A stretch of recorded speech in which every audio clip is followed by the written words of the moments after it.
Welcome to the newest, most cutting-edge, I'll say revelatory episode of Disclosure to Date. My name is Sean Boonstra. I'm the director for the Voice of Prophecy Radio Network and the host of this show. Today, I think you're going to want to stick around for the next, 58 minutes or so, because I have just finished reading what I think might be one of the best books on the conflict between faith and science that I have read in recent years. And today I've actually got the author, Clifford Goldstein, in studio. Well, not in studio. I think he's on the phone. Guys, is he waiting on the phone? Thumbs up from the control booth. He's waiting on the phone. And of course, if you've been listening to Disclosure at all, you know Cliff Goldstein is no stranger to the show. I think he's been on the program a couple of times in the last couple of years, but now he's come out with a brand new book called Baptizing the Devil. Baptizing the Devil, Evolution and the Seduction of Christianity. Now, I've got to say, Cliff has written well over 20 books, and I think I've read most of them over the years. But I've got to say, as I've gone through this volume in recent days, I think this is probably his best. I mean, it's not that the rest of his books weren't good, but I think this is the best because it deals with something a lot of people think about, and it deals with it remarkably well. And that topic is the perceived tension out there between faith and science. In fact, just a few years ago, I was actually sitting in a real estate office with my wife in Washington, D.C., and I was signing a lease for a house that I was going to rent in the area, and sat down, and it turns out that the landlord, the owner of the home, was an astronomer, a guy who worked on the Hubble telescope. And when the broker, the real estate agent, asked me what I did for a living, and I told her I was a preacher, she said, "Oh, the two of you should get together for a discussion, a scientist and a preacher. I'd love to be a fly on the wall. That would be incredibly interesting." And what she thought she was saying is that she knew there'd be a fight, a debate. By the expression on her face, I knew what she meant. She thought there'd be fireworks in the room, the superstitious religious guy up against cold, hard, factual science. And of course, the heated debate never happened because the landlord was a great guy. My wife and I had a very good relationship with him over the next while we rented his home. But I've got to say that real estate agent's reaction is not an anomaly. Ever since the middle of the 19th century, roughly, the perceived tension between faith and science has been growing in the Western world, and a lot of faith communities have felt the need to find some kind of compromise when it comes to the subject of human origins. Where exactly did the human race come from? Science says random chance plus billions of years, that's how we got here. The book of Genesis says that a divine being brought us into existence. And in this new book, Baptizing the Devil, Clifford Goldstein explores the question of whether or not Christians need to compromise with Darwin, or even if they should. So, Cliff, I think you're there on the phone. Welcome back to the show. Hey, glad to be here. Look forward to getting into a discussion. Yeah, hey, I think before we begin the discussion, I probably owe you a public apology for something that I did to you recently. And you were speaking on live TV, and I thought to myself, it'd be interesting. It'd be interesting to see if Cliff has left his cell phone on. And what I thought would happen is it would buzz in your pocket, and you'd look distracted for half a second. But you were actually speaking from your device, and I wiped out your speaking notes while you were up front. So in front of the entire world, I owe you an apology. It's half-hearted, though, Cliff. It's a half-hearted apology because I have watched it. Sorrow. What's that? I could hear the sorrow in your voice. Yeah. Oh, it was the best moment of my entire year. When you got shut down mid-speech, I thought, okay, now I have to be careful because you're going to get even. Yeah, that was pretty funny, though. We're done, so that's cool. Yeah, okay. Well, what was funny is that other people watching got the same idea and started calling in, too. So I'm not alone. I got a little discombobulated by the time we were done with that. So. Hey, listen, the title of the book is certainly provocative, Baptizing the Devil. If you're watching the simulcast online, I'll hold it up so the camera can see the book. I've got a shiny new copy in my hand, Baptizing the Devil, a provocative title. Why that title? Well, as I'm writing the book, I didn't have a title, and I came to a place where I thought, I need an image. I want to use some kind of image in which I say to Christians, hey, are you sure you really want to try to incorporate evolution into your religion? And so I'm thinking I need some kind of metaphor or image. And then as I'm writing, I suddenly thought baptizing the devil, that would be a good image to use. And I thought, wow, I like that image. It catches something. And I thought that catches the essence of what I'm trying to say. So I thought, hey, here's the title of my book. Okay, so I love the title. It made me pick up the book. Even before you'd mentioned to me, I think, that you were working on it, I got interested in this title. And you're really dealing, I think you mentioned it a moment ago, you're dealing with this idea. Christians want to somehow adopt the theory of evolution into their belief system for a number of reasons, and we may get into that a little bit later. But one of the things I found most interesting is that we're talking about the tension, the perceived tension between science and faith, but there's another word that you bring into the dialogue that I think encapsulates what the discussion's really about. You mentioned scientism. What's the difference between science and scientism? What are you discussing when you talk about scientism? Well, scientism, and again, there are different ways that people define it, but basically I'm defining it here as the idea that all reality is purely materialistic, okay? Atoms, this is nothing new. As centuries before Christ, somebody once said, all there is are atoms in the void. But it's this idea that, well, because all reality is purely materialistic, then the only true way to know reality, the only true way to understand it is through science, because science studies the physical world. So scientism is really, it's a philosophy. It's a philosophy. It's not a science. It's a philosophy which says all reality is purely materialistic. Therefore, if we're going to understand reality, science has proven itself the best way to do it. I think I quote in the book, it was a philosopher once said, what science cannot tell us, mankind cannot know. That, I think, catches the essence of scientism. So we're talking now about a philosophy, a belief system in what science can produce, not science itself, because I don't think anybody would argue that science has produced some spectacular results, particularly since the Industrial Revolution. I like the fact that recently I got an ear infection and I could take some antibiotics. I love that. Something that might have killed me 100 years ago can be handled because of scientific inquiry. I don't think we're talking about that. What you're addressing is the philosophy that science is the only path to truth. Yeah, exactly. And that if science says it's wrong, or if science can't explain it, then then it's not true. It's not real. In other words, yeah, it's just this idea that, well, among scientists, they joke. They say all true science is physics. Everything else is stamp collecting. We're just broadening. All other inquiry is mythology, but true knowledge is science. That's what we're dealing with here, and it's unfortunately, it's wrong, and it leads to some very false conclusions in science itself, is which I deal with in the book. Now, in the book, I noticed early on, I think one of the things that really pulled me in, I can't remember if it was the first or second chapter, you got into the story of Galileo, which I think that's the second chapter. And with Galileo, what got my interest there is that Galileo's often held out by skeptics and atheists as the prime example of how superstitious religious people were fighting the science of the day. And you really unpack what actually happened in the episode with Galileo. Help us understand why most modern atheists' interpretation of what happened in the story of Galileo is actually misguided, how they get it wrong. Well, this is used as the archetypal example of ignorant, superstitious religionists fighting against the rational, logical progress of science. And I believe, rightly so, I turn that upside down. Because, look, nothing in the Bible teaches that the earth sits immobile at the center of the universe, and that all the planets and stars orbit the earth in perfect circles at constant speeds.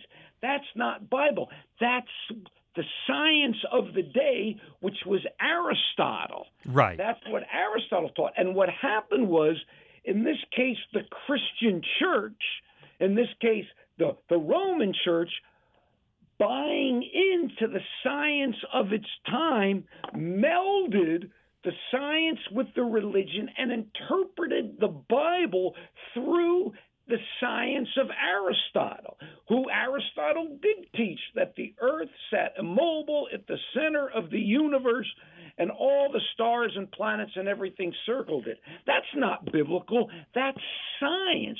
That was the latest and greatest science, and which, by the way, I talk about in the book too. People had a lot of very good reasons for believing that. In other words, they had a lot of very good reasons for believing the Aristotelian view.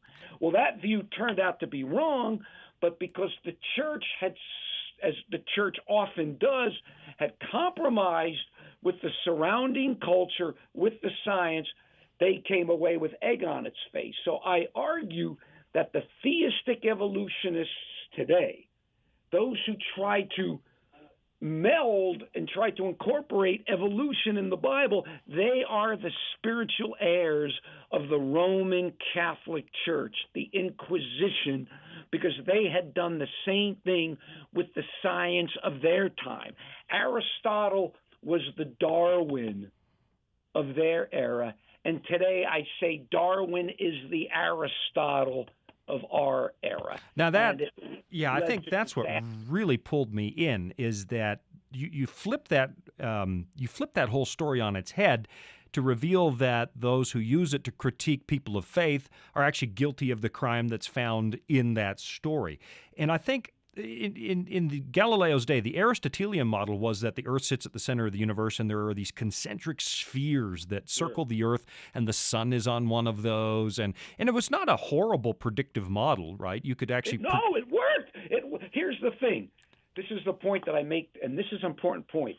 You had a theory that said the Earth sat in the center of the universe. Wrong. Right. That it was immobile. Wrong. Orbited by the planets. Wrong. Orbited at constant speeds. Wrong. Orbited at perfect circles. Wrong. And you know what? It worked. You could make predictions. You could, you could sail your ship from Venice to Genoa using a system that was wrong in every way. And this leads into an important point that I talk about in the book that a lot of people don't grasp. Just because a theory works, just because you can make accurate predictions with the theory, is a completely separate issue from whether the theory is true or not. You can make accurate predictions or even build technology from a theory that turns out to be wrong. And a lot of people are stunned at that realization.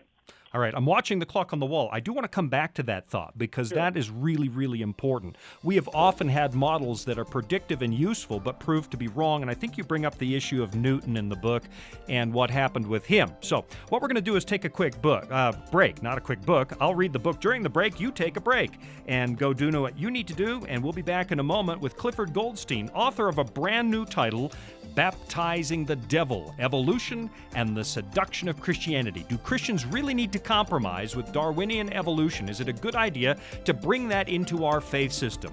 My name is Sean Boonstra. I'll be right back after this.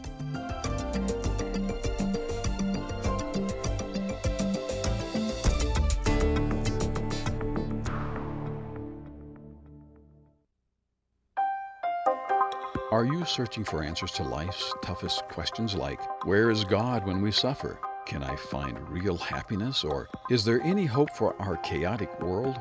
The Discover Bible Guides will help you find the answers you're looking for. Visit us at BibleStudies.com or give us a call at 888-456-7933 for your free Discover Bible Guides. Study online on our secure website or have the free guides mailed right to your home. There is never a cost or obligation. The Discover Bible Guides are our free gift to you. Find answers in guides like, Does My Life Really Matter to God? And A Second Chance at Life. You'll find answers to the things that matter most to you in each of the 26 Discover Bible Guides. Visit BibleStudies.com and begin your journey today to discover answers to life's deepest questions.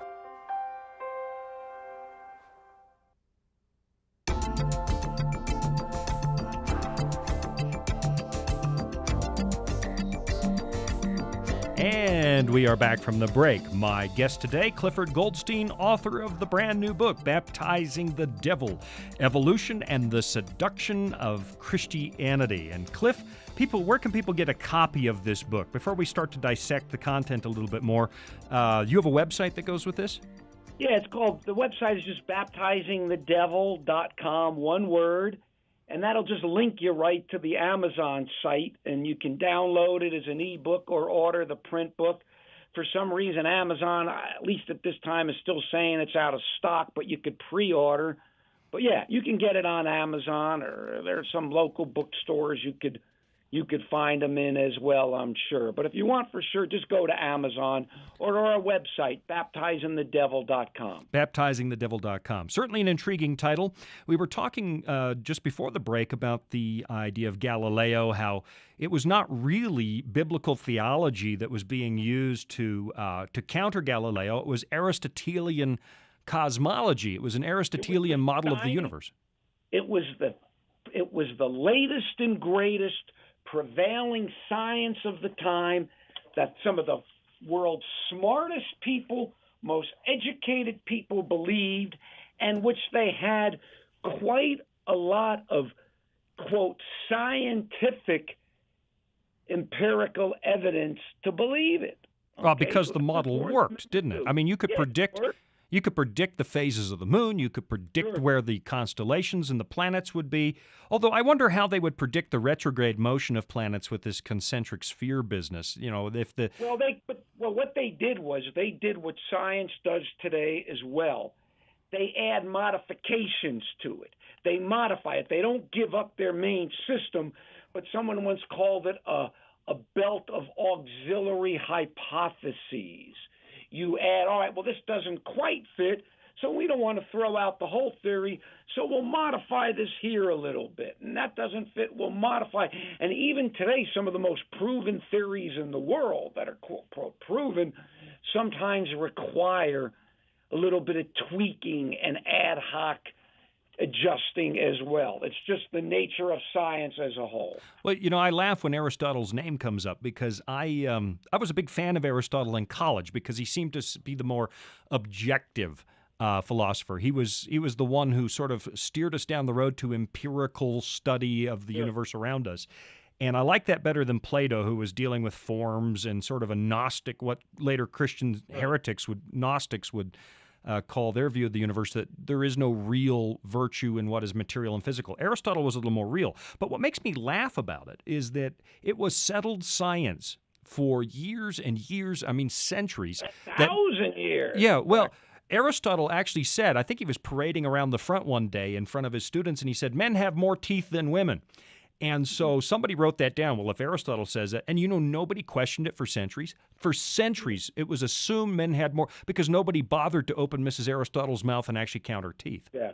Well, it's very hard for us today to realize the influence that Aristotle had in his time when students would enter the university in like the 1400s, the 1500s. I think at Cambridge, they had a sign, a thing saying they would reject any teaching that went against the philosopher. Wow. And that meant Aristotle. So in many ways, Aristotle was the Darwin of his era, even if he was even more highly exalted than Darwin is today. Well, listen, one issue is that we've touched on is the idea that these models worked. Aristotle's model to an extent worked. And in the book, you bring up the story of Newtonian physics, which was the standard for like 4 centuries until you get Einstein, or a little less than 4 centuries, I guess. And I found it intriguing that you mentioned that Newton was used to bring a failed Apollo mission back home. Yeah. Well, see, here's the thing. Newtonian physics works. It works at least at certain speeds when you don't have when things aren't too massive. For anything we need, for the most part, Newtonian physics works.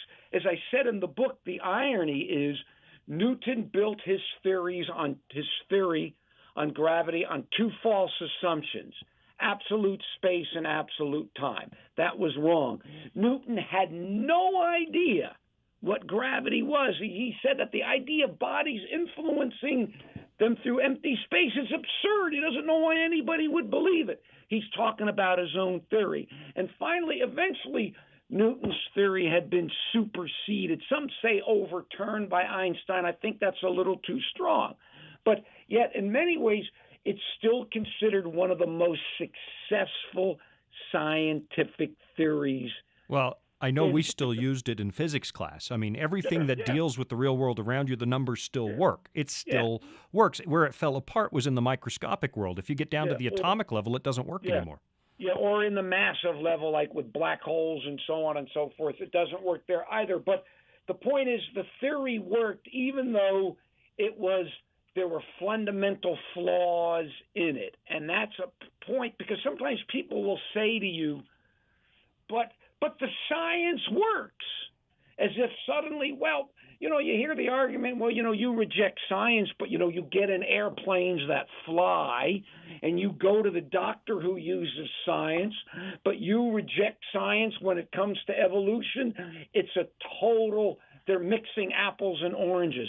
The fact that a theory works, or you could get practical fruit from it, is in many ways totally irrelevant from the question of whether the theory itself is correct or not. And that's a very powerful thought. I think a little later in the show, I want to get to what the issues are with Darwinism and whether or not it is actually, does it even qualify as empirical science?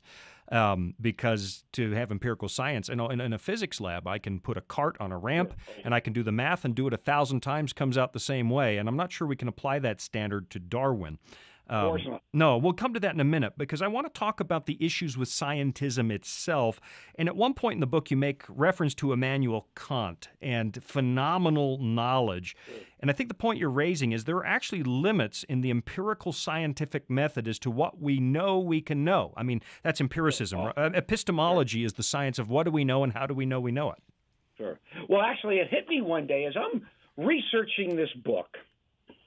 And I'm reading a lot of these philosophies of science. And then it suddenly hit me one day. All I'm reading is epistemology, which, as you said, epistemology is a study of how we know what we know, not what we know, but when we say I know something. When I say I know I have a toothache, and I say I know 2 + 2 = 4, I'm saying two different things. I know them two different ways.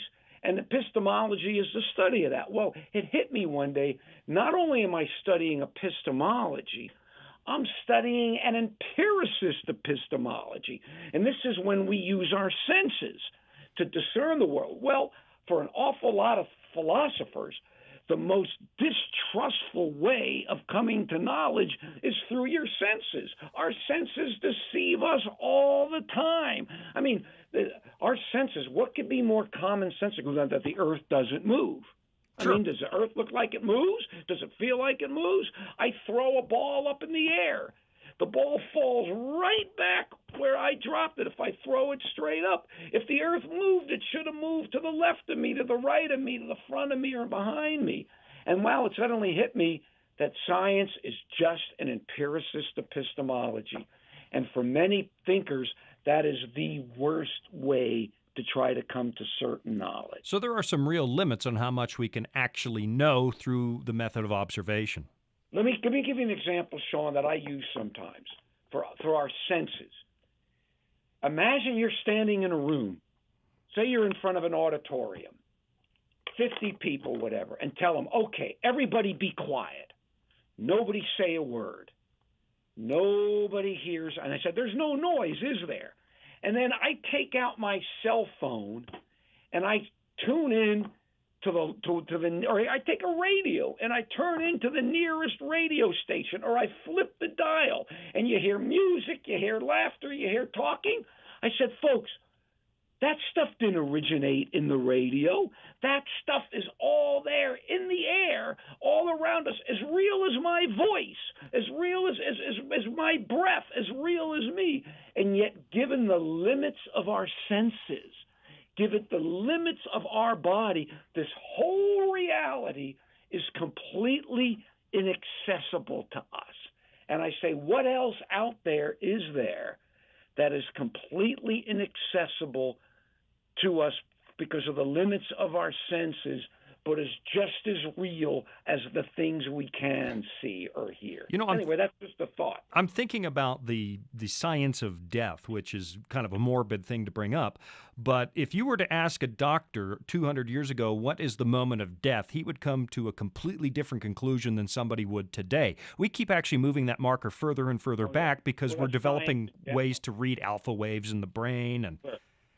And so we can't see everything. And I guess the big question is, what is it we don't know? And if you don't even have the method of looking at that, what you don't know is a huge field of knowledge, and you don't even know what it is.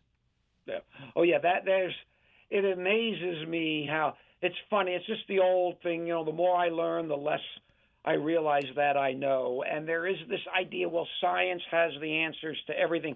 Science is a very narrow, specialized way of looking at the world. Very fruitful at times. No, I don't want to deny that. But again, the idea of the fruitfulness of something is a total separate issue from whether it's true or not. And I think this is very important in the creation-evolution debate because some people say, well, it's just a model, and we don't care whether it's true or not. If you can build a better gadget on this model.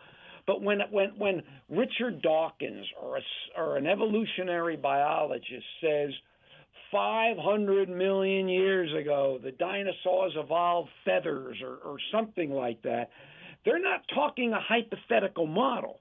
They mean literally that there was a time 500 years ago and there was a dinosaur 500 million years ago, and this dinosaur did indeed evolve feathers. So it's kind of important. We remember that when you're dealing with many of these people are making claims about the truth of their theory, and these are the claims, of course, that people like myself and others challenge. It's not true. Well, I think, and that's the whole point. It's not demonstrable. It's not really empirical science. Rocket science is. I can fire 1,000 rockets in a row and hit the moon every time. I know my math is good. How do I prove the dinosaur and the feathers? How do I do it? Well, here's a point, Sean, that I reiterate through my book over and over, and it's important that people realize the point here, because sometimes they mix it together. Well, that you can create your rocket, the science works, therefore the science has got to be true. But here's the thing. Scientists today could put something in a lab. There's some music coming up. Yeah, no, the music tells me that I'm running out of time for this segment. Cliff, hold that thought. I want to come back to it because this is central to the whole book. The book is... this is a crucial point, this thought right here. Okay, Baptizing the Devil, Evolution and the Seduction of Christianity. The author is Clifford Goldstein, the author of quite a few books. They're all excellent, but I think this is one of his best. You can find a copy of the book at baptizingthedevil.com, which will take you to Amazon. We're going to take a quick break, listen to this information, and I'll be right back.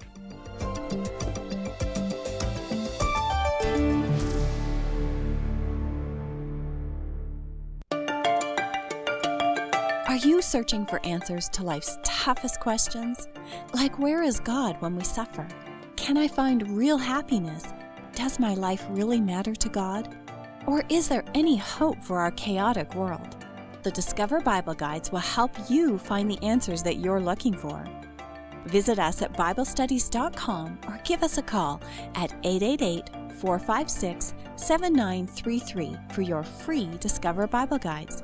Study online on our secure website or have the free guides mailed right to your home. There is never a cost or obligation. The Discover Bible Guides are our free gift to you. Find answers in guides like A Second Chance at Life. You'll find answers to the things that matter the most to you. Visit BibleStudies.com and begin your journey today to discover answers to life's deepest questions.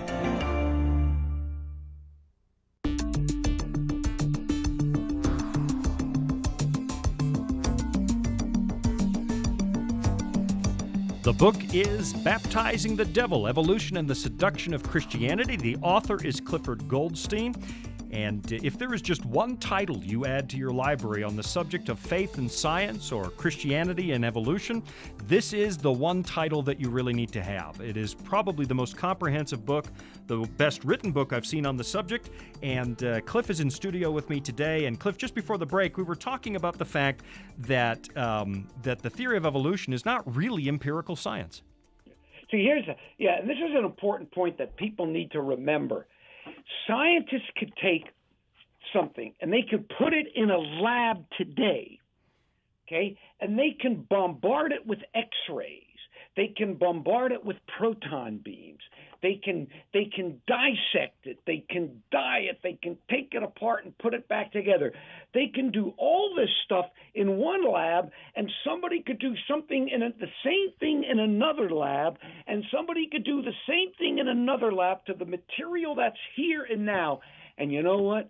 When they're done, they disagree. They could disagree over what they see, what it means, and so on, what theories explain it.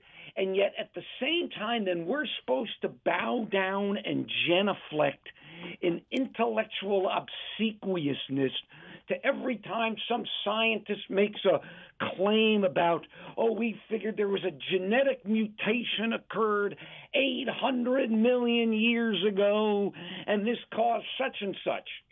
They're speculating. I mean, they disagree over what they see here and now in science. And I think you raise an important point, because data is data, but it has to be interpreted. A human being stands between me and that data. Oh, of course, there's one thought that people say facts are theory-laden. That some argue that a scientist can't even begin to look at the data until he has some idea of what he's looking for. He has some idea of a theory, so he starts getting data based on that theory. And here's the thing, you could have, in fact, it's fascinating. Well, let me give you an example, something that happened to me that fits right in with this. I grew up on evolution, never questioned evolution. And then I found myself one day a born-again believer, and I struggled with this. I sensed a compromise. Now, and it was somebody gave me a book to read, and Sean, it opened my eyes. I talked about this. Look, nobody denies the bones are in the ground. Right. Nobody denies the fossils are in the ground. They're there. And yet it was for the first time in my life, all my life, I was taught only one way to interpret what they meant. I was taught them only through an evolutionary framework. And then suddenly I realized, hey, look, nobody's denying the data. The bones are in the ground. But the big question is, how do you interpret what that means? And that's the million-dollar question in science. And and I talk about this in the book too, Sean. One of the great conundrums in science is not whether such and such a theory is true. There's millions of examples of that. But one of the great questions that they've never resolved is more of a meta question. What does it mean even to say that a theory is true? How do we know if a theory is true? What does that mean? And even that is something that philosophers of science still debate. So I think the bottom line is, most of us in the public, we are under this illusion of this cold-hearted, rational, scientific, uber-objective scientific process in which these men and these women, almost like machines, coldly, rationally interpret the facts qua facts as they are, and so on. And that's how science gets to truth, and that's such a myth. Sure, again, we're bamboozled because all the technology that works. Right. But as I repeat again, the fact that the technology works is a total separate issue from whether the theory behind it is true. I like at one point in the book you quote the philosopher Karl Popper, who says scientific knowledge is built on a swamp rather than bedrock. Yeah. And I think there's some truth to that. And Well, I've got all these truth to questions. that. They say, well, we can radio date this. Well, what evidence do you have that radioactive materials decayed at the same rate a billion years ago? You don't know that. You'd have In to. fact, it's so funny you bring that up. I have a good friend of mine, and I didn't put this in the book, and I would have liked to have. I have a good friend of mine who's strong evolutionist, but it's radiometric dating and all this stuff. And at one point I asked him, I said, look, what is the deepest level? And because radioactive dating, any of this is an idea built upon another idea built upon another idea. Things aren't done in isolation. And I said, in your radiometric dating and all that, where is the one place where you hit absolute something solid? That it's absolute solid, that it can't be wrong, that it's immovable. How far down in the chain? And he just says, well, science doesn't work that way. Oh, wow. Yeah. No kidding. No kidding. Well, I understood that now, but there are a lot of people, they don't understand that. But it's science, and there's something absolute. I mean, I have a whole chapter in there where I deal with this idea is that sooner or later, justification for any theory ends, and you have to reach out and take a leap of faith. Right. And honest scientists will admit that. They said, well, this is as far as we go. We can't really explain things any further, so we just have to assume this here and there, which is another word for taking a leap of faith. Now, they might have very good logical reasons for doing that. And if they explain their reasons to you, you might say, hey, that does sound logical. And they might explain it and convince everybody in the world it's logical. And that's fine, but that's a total separate issue from whether it really is logical, whether it really is true or not. I think one of the things that really underlines the fact that there is an element of faith, there is an element of assumption, is the fact that in every field of science, it's the job of an empirical scientist to falsify the data if he can, to prove it wrong. And I see a huge reticence to go after the theory of evolution that way. It's just not done, and if you do that, you get excluded from the brotherhood. Oh, well, that's a whole thing I talk about in the book, too, is just, this purely objective science. People have spent their lives. They wrote their doctoral dissertations. All their work and everything is built on belief in this evolutionary model. And the moment you threaten that, to destroy their whole life's work. And most people are not going to take too kindly to that. And, I caulk it in the book. I talk about what I call, based on when Dwight D. Eisenhower called it the military-industrial complex. If you remember, I warned about the scientific-industrial complex. An awful lot of people who have an awful lot of vested interest, economic, intellectual prestige, whatever, in maintaining the status quo. Now, I'm not saying people are evil, people are dishonest. I'm just saying people are people, and we're exceedingly subjective beings in all that we do, and that includes scientists and the scientific community. Right. There are scientists I know that have questions, and I've invited them to come on the program, but they're scared to. Well, I'll lose tenure. I'll be mocked. And so they're afraid to ask the questions that they legitimately hold. I want to flip it a little bit because I want to talk a little bit about Christians now. We've gone after the scientists. I want to ask you, why do you think so many Christians feel this need to capitulate or at least accommodate the theory of evolution into their faith structure? Well, obviously I don't know individual motives. I don't know individual hearts. But if you were to ask me, I think it's something like this, Sean. And again, I'm just right. This is also not empirical science, but based anecdotally, as you talk to people, what's the impression you get? Well, I get the impression, look, Christianity is weird, okay? Yeah. We believe in some really weird stuff. God came down and took human body and he went and he died on the cross, and we have faith through believing in him, and we trust in him, and so on. And there has always been a very anti-intellectual strain in Christianity. Certainly Now, true in the early Roman Empire, right? The Christians were set aside as stupid. Sure. And I think even today, because, we've got a lot of very deep intellectual Christian thinkers, but I think there's this fear look, who wants to be rejected?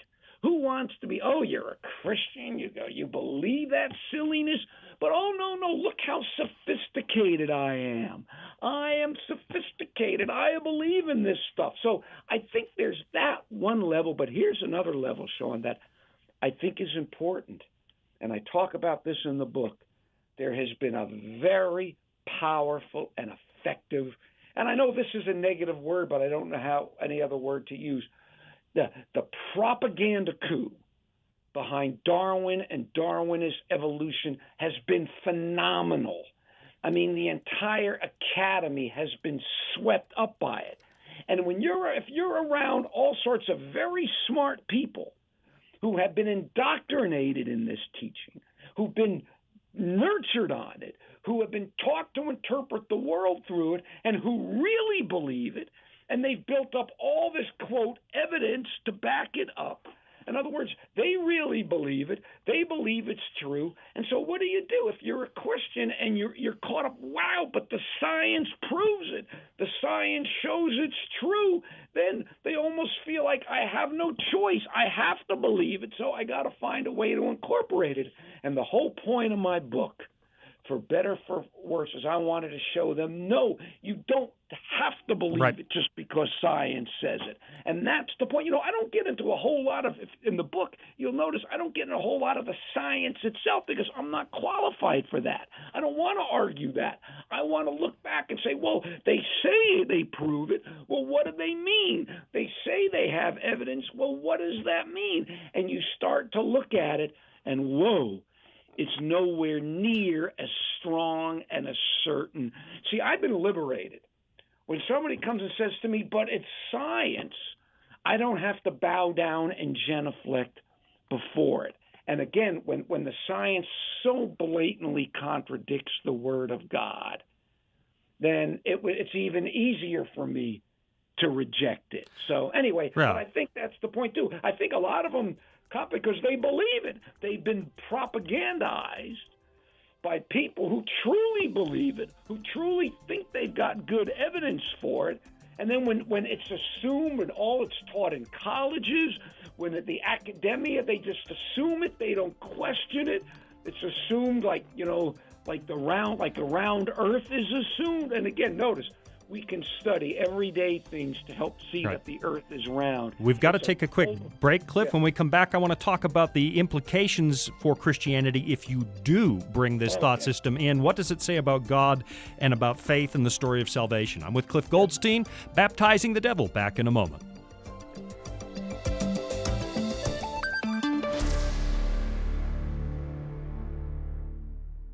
Are you searching for answers to life's toughest questions? Like, where is God when we suffer? Can I find real happiness? Or is there any hope for our chaotic world? The Discover Bible Guides will help you find the answers that you're looking for. Visit us at BibleStudies.com or give us a call at 888-456-7933 for your free Discover Bible Guides. Study online on our secure website or have the free guides mailed right to your home. There is never a cost or obligation. The Discover Bible Guides are our free gift to you. Find answers in guides like Does My Life Really Matter to God? And A Second Chance at Life. You'll find answers to the things that matter the most to you. Visit BibleStudies.com and begin your journey today to discover answers to life's deepest questions.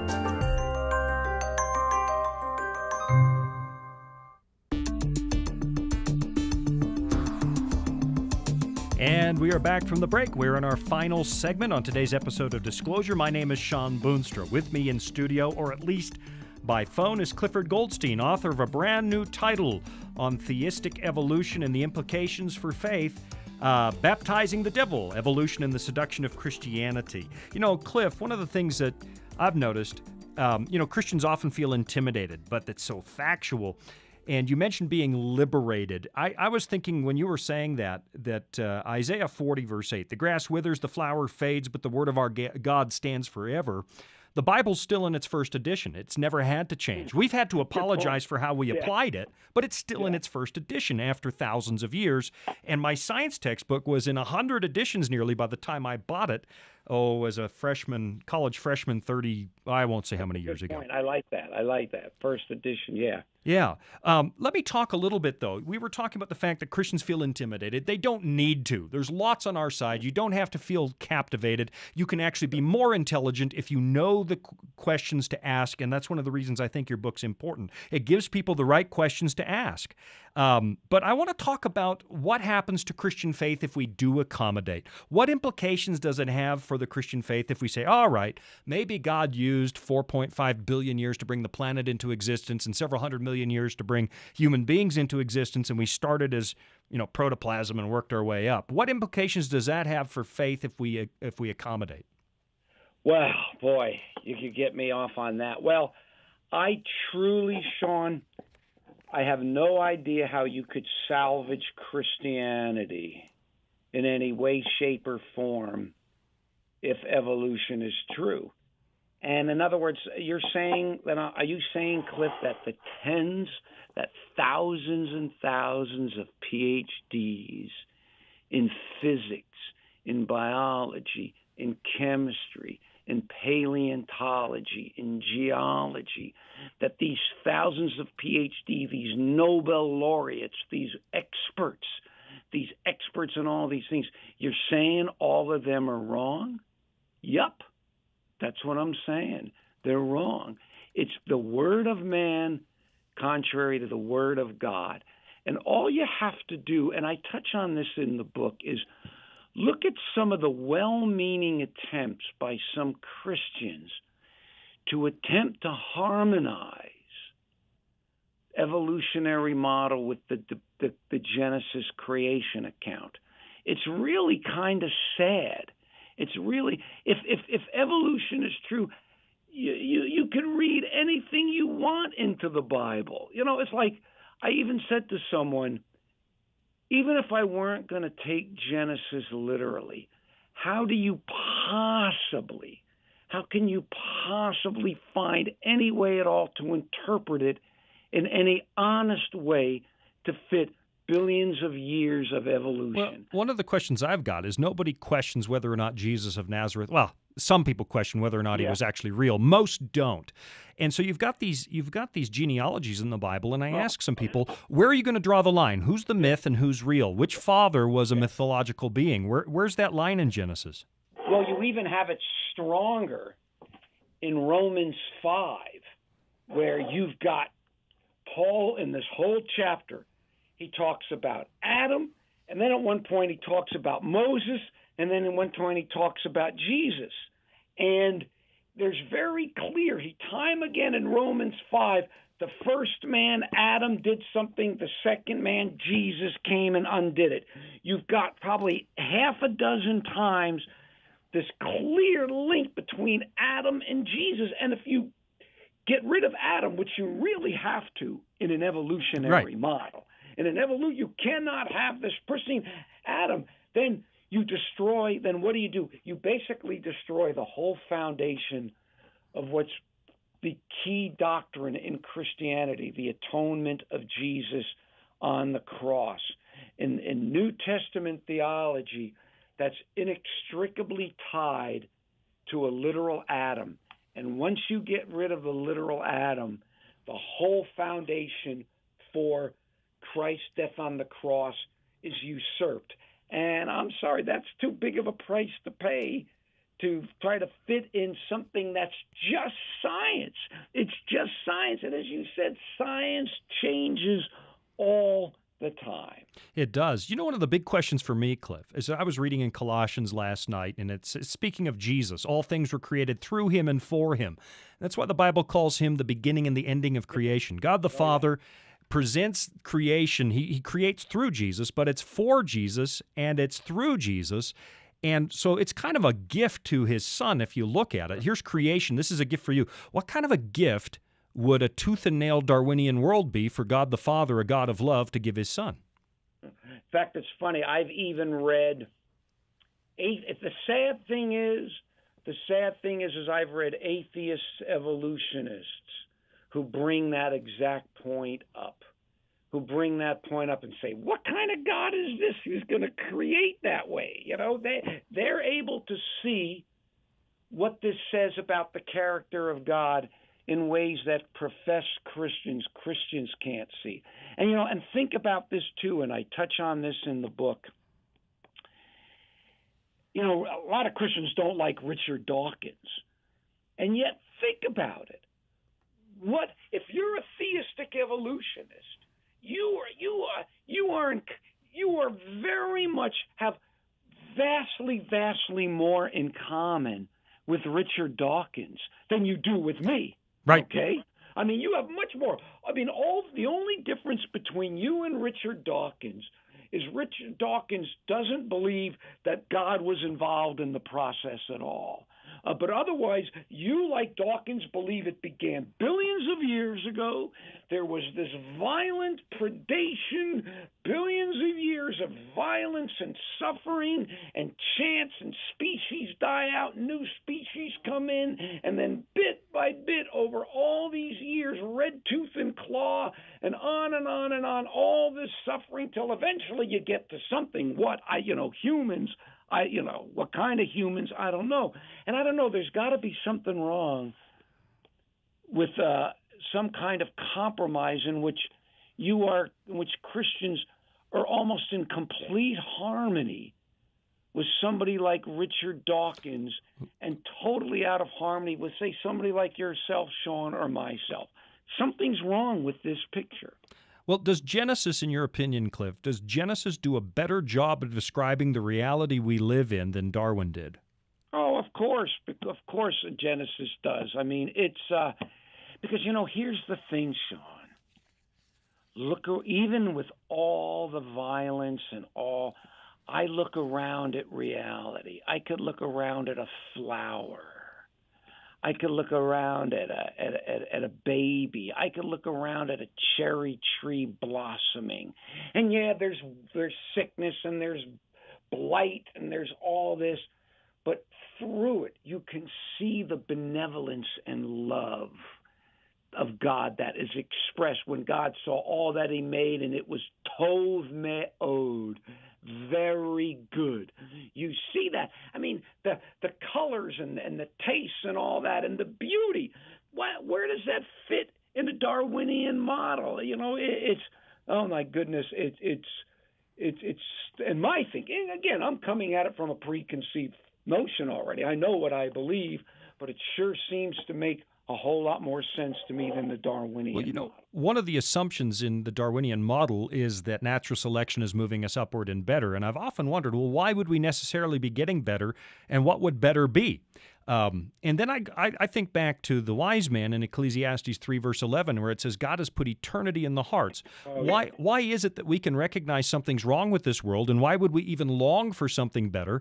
What are we basing that on? What's the standard for improvement? What's the standard for utopia? Yeah, well, that you would argue. Plus, too, another argument is, if evolution is true, how do we know that why should we believe anything at all that we believe is true? We were programmed merely to survive, not to look for truth. And some have challenged, well, why should we trust anything why should we even trust evolution is true? If we truly evolved, then we really should question evolution, because how do we know it's true? We were just evolved to survive, not necessarily to know what's true or what's right or wrong. And that brings up a whole question, too, the whole question of where does morality come from? Well, how do we become moral beings in an evolutionary We might need another show for that, because I'm looking at the clock. We've got like 3 minutes left. But you do raise an important point. All of the collectivist movements of the 20th century that were trying to build utopia here on Earth followed an evolutionary model. Hey, why don't we just dispense with people that are in the way of our ambitions? It's survival of the fittest. So you get the death camps in Germany, and you get the labor camps in the Soviet Union. Hey, we got to get rid of these people. And there's no reason that would be wrong if it's strictly a matter of survival. Yeah, well, that is an argument. Now, you got some very smart Darwinians, and they try to bring up arguments against it. But I'll never forget one time many years ago, I was visiting Dachau, and they have the local Germans would volunteer to give tours. And I'll never forget this German giving the tour. He started out his tour of Dachau by talking about Charles Darwin and his theory of evolution. Now, that in and of itself doesn't make the theory false. Right. The fact that you could take it and, we could talk as believers about all the bad things Christians have done in the name of Christianity, and we happen to believe it's true. But the point is, it's not an absolutely illogical leap to go from origin of the species to something like Dachau. And there were people and in fact, if you remember, too, I talk about it in the book. I got 3 great quotes from people talking about the fact, is it just coincidental that Darwin lives in the dog-eat-dog capitalist world of competition of 18th century England, that in that environment he comes up with this dog-eat-dog competitive view of origins? It's an interesting question, and I asked that, had he grown up in Tsarist Russia, maybe he would have come up with a whole different theory of origins. Marx himself came out of the same pot 100 years later, and Industrial Revolution. Listen, the book, thanks for joining me on the show today, Cliff. We're down to like a minute 30, but let me plug this one more time. Baptizingthedevil.com. Baptizingthedevil.com. It'll take you to the link at Amazon. Subtitle, Evolution and the Seduction of Christianity. Cliff, you've always written good books. I really do think this is your best. And, I appreciate that. Well, yeah, it takes a lot for me to admit that on the air, but I know. like for your you books. To say that to me too, man. You must be really. That must be hard for you to be saying that. Well, I was hard up for a book, so I just pulled this one off the shelf. I thought, this is all I've got. No, folks, it is an important book, and if you've been struggling with how do you answer, what are the questions you ask when confronted with the idea that faith and science are irreconcilable, there are questions you can ask that demonstrate that there's a lot of faith on the other side, too. Assumptions. This is a book you want to add to your library. Cliff, thank you for joining me on the show today. Baptizingthedevil.com, Evolution and the Seduction of Christianity. What you believe about this world says a lot about what you believe about God, what you believe about your fellow man. And, we often think that people had to exercise faith years ago because we're ignoramuses, but the book of Hebrews makes it quite clear that by faith we understand the worlds were framed by the Word of God. It was always a matter of faith, and there have always been competing world ideas. The Bible is still in its first edition. It has never been proven wrong, and so you have a solid place to stand. Baptizing the Devil will give you an even more solid platform to stand on. Thanks for joining us this week on Disclosure. I'm Sean Boonstra. Until next time.